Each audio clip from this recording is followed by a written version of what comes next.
इस अकेलेपन की वजह और अंजाम जानती हैं। आज इस अध्याय के हम तीसरे पार्ट को सुनने जा रहे हैं, तो चलिए शुरू करते हैं। प्रश्नकर्ता, लगातार काम कैसे कर सकते हैं? आचार्य जी व्यंग्य करते हुए, काम तो थोड़ी देर के लिए होता है ना, ताकि उसके बाद आराम हो, मज़े हो। काम तो है ही इसीलिए ताकि उससे जो प्रॉफिट या लाभ आए या रिजल्ट आए या पैसा आए, जो परिणाम आए, उसका बाद में कंजप्शन किया जाए, उपभोग किया जाए। इसलिए आदमी की कोशिश यह रहती है कि कम से कम काम करे, कम से कम समय में ज़्यादा से ज़्यादा आउटपुट या उत्पाद निकाले। 4 घंटे काम करके अगर 20 घंटे पर्सनल टाइम मिल जाए तो कितना मज़ा आ जाए, है ना? पूरी इकोनॉमिक थ्योरी यही है ना। और यह मूर्खता है। ज़िंदगी ऐसी जियो, काम ऐसे चुनो कि उससे 1 सेकंड को भी हटने का मन ना करे, ना ज़रूरत पड़े। और अगर तुम्हारा काम ऐसा है कि उसके बाबत तुम्हें कहना पड़ता है कि आचार्य जी काम कोई कितना कर सकता है, तो इसका मतलब है कि तुम काम ही घटिया कर रहे हो। काम ऐसा होना चाहिए जिसको तुम 24 घंटे में 28 घंटे कर सको, और तब भी लगे कि काश अभी थोड़ा और कर पाते। अगर तुम्हारा काम ऐसा नहीं है कि 24 में से उसे तुम 28 घंटे तक कर सकते हो, तो तुम घटिया काम कर रहे हो, कोई पैसे के लिए कर रहे होगे।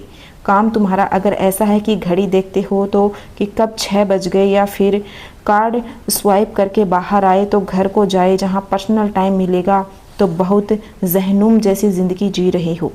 ज़िंदगी, यहाँ मैं एक बात रिपीट करना चाहूँगी, ज़िंदगी ऐसी जियो, काम ऐसा चुनो कि उसे 1 सेकंड को भी हटने का मन ना करे, ना ज़रूरत पड़े। प्रश्नकर्ता, वह काम करने का चॉइस भी मेरा ही था। पहले से ही रिसर्च लाइन में इंटरेस्टेड थी, प्रोजेक्ट भी मेरे ही मन का था, सब कुछ सही है, पर मेरा मन उखड़ा सा रहता है। आचार्य जी, तुम्हारा जो चुनाव है वो ज्ञान से आ रहा है, और उस चुनाव के प्रति तुम्हारी जो ऊब है वो तुम्हारे शरीर से आ रही है।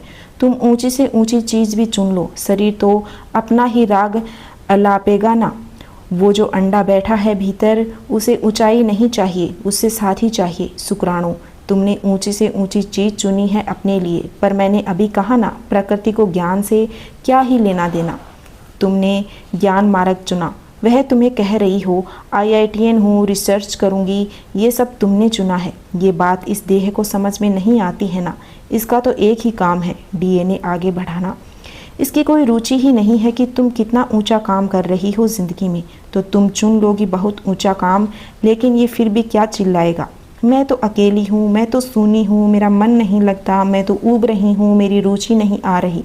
जबकि तुमने जो चुनाव किया है वो बिल्कुल सही है, एकदम ठीक है, तुमने कोई गलती नहीं की। लेकिन ये शरीर भांजी मारेगी अंडे उछलने के लिए।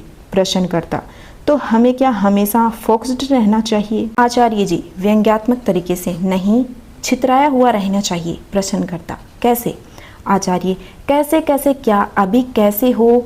अभी यहाँ इतने लोग हैं, छितराकर सबको देख रही हो क्या?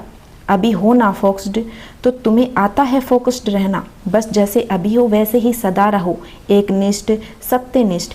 एक बार जान जाओ क्या चीज़ सही है, फिर कोई कितना ही ललचाए, रुझाए, डराए, उसकी ओर देखो मत।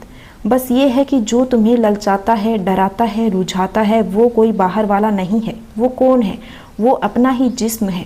वही हमारा सबसे बड़ा दुश्मन है, अपना ही शरीर। तो हम जो अपने सबसे सुंदर और पवित्र निर्णय भी लेते हैं, उनको खराब कौन कर देता है? हमारा शरीर। इसके भीतर ही तो दुश्मन बैठा है हमारा, और कौन है? शैतान यही है। हे राम, मुझे मुझसे बचा। और क्या प्रार्थना होती है। ये अध्याय यहीं पर समाप्त होता है। इसे हमने 3 पार्ट में कंप्लीट किया है। अगर आपको ये पसंद आया हो तो लाइक कर देना। आगे आपकी क्या क्यूरी है आप कमेंट करके बता सकते हो। Thank you, bye bye.